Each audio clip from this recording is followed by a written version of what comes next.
The streets, roads, and dusty lanes of Colombia have been fertile territory for myths and legends since before the arrival of the Spaniards. Tales of La Patasoya, a one-legged wailing banshee that forever sought her child, and of El Duende, a backward-footed goblin that led travelers to their doom, nibbled at the corners of journeyman's ease for centuries. Although these stories mainly troubled those living in or passing through rural areas, the growth of cities brought with it a new breed of urban legend, rooted in the primal distrust that we still harbor, somewhere deep inside of modern technology. An example of this is the phantom bus that allegedly roams the city's streets at night. Supposedly, young women who boarded it alone were found mutilated in overgrown outlying fields a few days later, a frozen look of abject terror illustrating the moment of their last tormented breath. That being said, given that you're certainly not a young woman, at least the last time you checked, and that it's 5:30 on a Tuesday afternoon, phantom buses and handicapped gremlins are the last thing on your mind.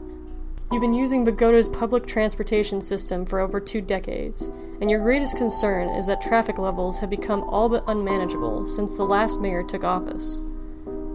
However, home is about 80 blocks away, so your only choice is to wait until the right bus comes along.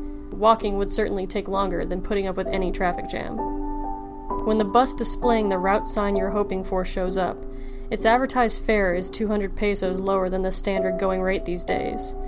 This usually indicates that the vehicle in question is older and a bit more uncomfortable than most. But no bus rider in the history of the city has ever given a damn about that. Folks that consider themselves richer and above this mode of transportation pay 7 times as much to get around by cab, and statistically expose themselves to higher chance of being mugged or robbed. More power to them, right?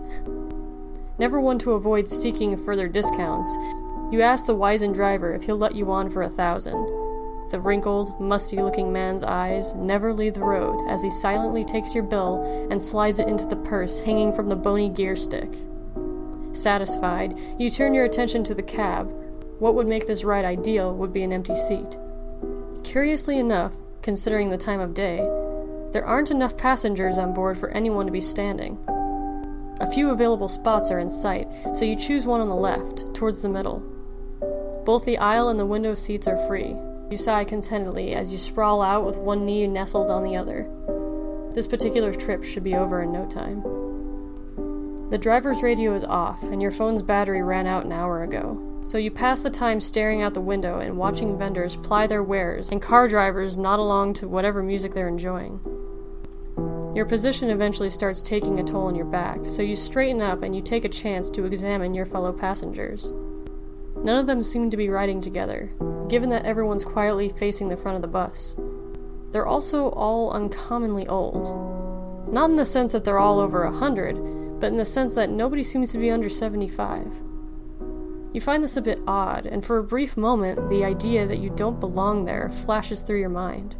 It's a silly thought, but combined with the bus's particularly strong, although not necessarily atypical, smell of must and metal, it makes you look forward to the end of the trip. Nevertheless, as there are another 30 or 40 blocks to go, you look out the window again, zone out, and let your mind go where it will for a while. The sight of Paco's bakery pulls you out of your reverie 20 minutes later. You get up and make your way past the silent companions to the rear exit, where you hunt for the little silver button that will let the driver know that you've reached your stop. As you spot it above the door, you realize that no one's boarded or left the vehicle since you got on, which is particularly weird for rush hour. Shrugging it off as a weird coincidence, you press down on the button and grab onto the... You're sitting in your seat, facing the front of the bus. What? What the hell just happened? You look around and you see that everyone's still where they were a moment ago. Trying to make eye contact with them is fruitless, since they all seem to be lost wherever it is old minds wander. The thought of saying something runs through your head, but you decide against it. What would you say anyway? You were probably so zoned out that you simply imagined getting up and ringing the driver's bell. That's probably it. Your daydreams were occasionally so vivid that leaving them is downright startling. Besides, you're already 2 blocks past your stop. Call it a weird thing that happened on your way home, or whatever. But for now, you should get off the bus. There's no point in having to walk back too far. You once again, get off your seat and head for the rear exit, somewhat unnerved by the other passengers' stoic disinterest in everything around them. There's the button, right where you remembered it. Except that you can't remember it, of course, since you never actually have been back here. You probably saw it when you got on. After grabbing onto the guardrail, these bastards occasionally decide to stop on a dime when you ring. You look towards the driver, put your thumb on the button. You're sitting in your seat, facing the front of the bus. A piercing chill runs down your spine, and instead of fading away, it spreads through every one of your extremities. It's not a shift in body or ambient temperature, it's a chill that you feel when you're suddenly consumed by the level of fear that slightly precedes terror. Something really messed up is going on here. You don't know what it is, but you want out. You don't want to be here anymore. A feeling of bitter solitude is now gnawing on your mind. Whatever these people around you are thinking, they clearly don't give a damn about what's going on with you. Therefore, you once again decide to avoid saying anything and simply lift yourself up off the seat, not preceding the fact that you did it with less agility than should have been the case. All you want right now is to get off the bus. Besides, it's already advanced more than 10 blocks past your street, which suddenly feels like a distasteful long distance to walk. This is all secondary to the point at hand, however. You have to get off this damn thing. As you make your way to the back, an old lady in the back row looks up at you. Her expression tells you nothing, but the way it fixes on you, on your torso, to be precise, as if you were just another chunk of the vehicle, further spikes the almost overwhelming sense of dread now coursing through your veins. Whatever, you can't panic. Not now. You stand at the back of the bus, and instead of going for the button, you yell at the driver. You yell at him to stop, to let you off, and that you've already rung twice, but nothing comes of it. You curse at him, you tell him what he will die of, and you wish great evil upon his kin, but the door remains unmoved. The man is not listening, or he doesn't care, or he doesn't want you to get off, but you don't give a damn what he wants or doesn't want. So you grab onto the bars, you take a step back for momentum, and you send a solid kick right to the column of the hinges that... You're sitting in your seat, facing the front of the bus. It takes a moment to register, maybe more than a moment, maybe a full minute. And as you realize that the bus doesn't want you to leave, you also realize that your right knee hurts with an unnatural, piercing sharpness. It's the same leg that you used against the door, and now it feels like it's all but broken. This quickly becomes a distant concern when you attempt to massage it, though, because that's when you notice your hands. These were not the hands of a 25-year-old. They were wrinkly, set with well-defined veins and even lightly patched with liver spots. As you steady your hands and arms, cold terror envelops every corner of your psyche. You touch your face and feel wrinkles and whiskers that didn't previously exist upon your cheekbones. Your head is patched with few animatic strands of hair. As your fingertip grazes your coarse scalp, a spark of electricity shoots through it and down into the most private recesses of your being. Your eyes dry up, opened wide and unbelieving, and you feel a 7-ton lump of horror coalesce in your otherwise paralyzed throat. You must leave this evil bus. You must leave it at once before it finishes what it's begun. You carefully make your way off your seat. No need for any further injury. You head towards the front, towards the driver. Perhaps you can reason with him, or perhaps you can club him to death with a flashlight or something, since there's always a variety of trinkets and gadgets at the front of the... You're sitting in your seat, facing the front of the bus.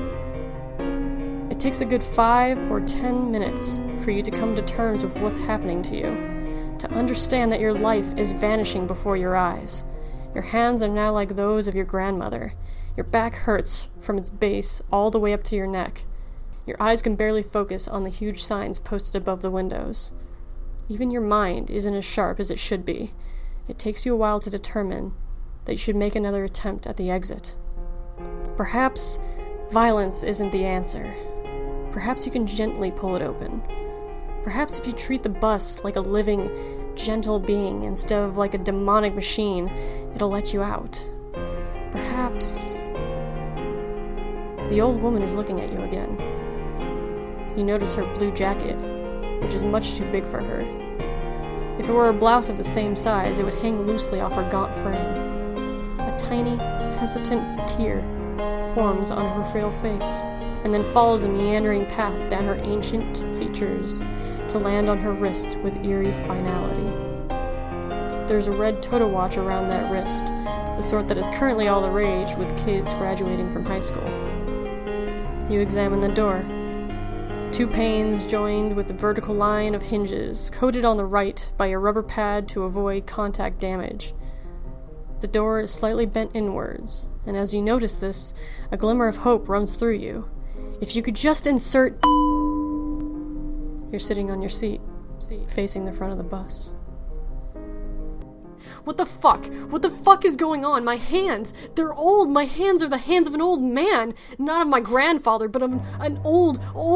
The man behind you starts when you turn to him, you yell at him, you grab his face and you scream at him to let you off. He mouths something to you don't understand. His teeth, his blood, your teeth, oh my god, my teeth, they're like tiny, they're dust, they're, what the hell? How long have I been here?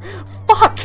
I'm breaking the window with my elbow, even if it breaks it. I don't want to die here, no more of... You're sitting on your seat, facing the front of the bus. After a long time, you glance down at your hands. They're gnarled, rheumatic, blood-splattered claws of a hag that's seen more than one generation's share of horrors. A hag? A hag's not the right word. A hag is a woman, right? At least so it was in Mother's stories. Like those of lapse. Your knee still hurts, but not as much as your elbow. It feels like it's shattered. Ah, yes, this bus. You must get off of it. You know you must get off of it now. You don't remember why you must, but it's imperative that you do. It's urgent. It was urgent. You're so tired. You try to lift yourself up off the seat, but your knee buckles under your weight. It is by chance that you fall back on the bench. You must get off this bus. You remember these buses. They used to take you to work. You steady yourself on the bench. You will try to get off the bus, but in a moment. You must rest. The bus can wait. You're sitting on your seat, facing the front of the bus. You're sitting on your seat, facing the front of the bus.